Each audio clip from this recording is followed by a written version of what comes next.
ઈરાનમાં આજે પ્રદર્શનકારીઓને ફાંસીની તૈયારી 26 વર્ષના ઇરફાન સુલતાનીને ફાંસીની સજા આપવામાં આવશે।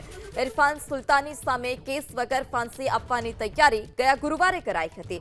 ઇરફાન સુલતાનીની ધરપકડ ખામેનેઈના વિરોધમાં પ્રદર્શનમાં સામેલ હતો। ઇરફાન સુલતાની ટ્રાયલ, વકીલ અને અપીલની તક ન આપવાનો પણ આરોપ છે।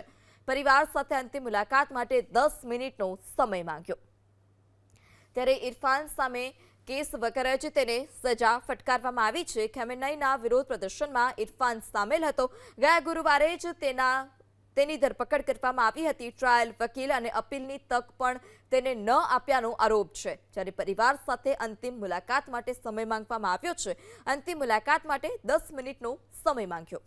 ખામેનેઈના વિરોધમાં પ્રદર્શનમાં સામેલ હતો। ઇરફાન સુલતાની ટ્રાયલ, વકીલ અને અપીલની તક ન આપવાનો પણ આરોપ છે। પરિવાર સાથે અંતિમ મુલાકાત માટે 10 મિનિટનો સમય માંગ્યો। ત્યારે ઇરફાન સામે કેસ વગર જ તેને સજા ફટકારવામાં આવી છે। ખામેનેઈના વિરોધ પ્રદર્શનમાં ઇરફાન સામેલ હતો। ગયા ગુરુવારે જ તેની ધરપકડ કરવામાં આવી હતી। ટ્રાયલ, વકીલ અને અપીલની તક પણ તેને ન આપ્યાનો આરોપ છે। જ્યારે પરિવાર સાથે અંતિમ મુલાકાત માટે સમય માંગવામાં આવ્યો છે। અંતિમ મુલાકાત માટે 10 મિનિટનો સમય માંગ્યો।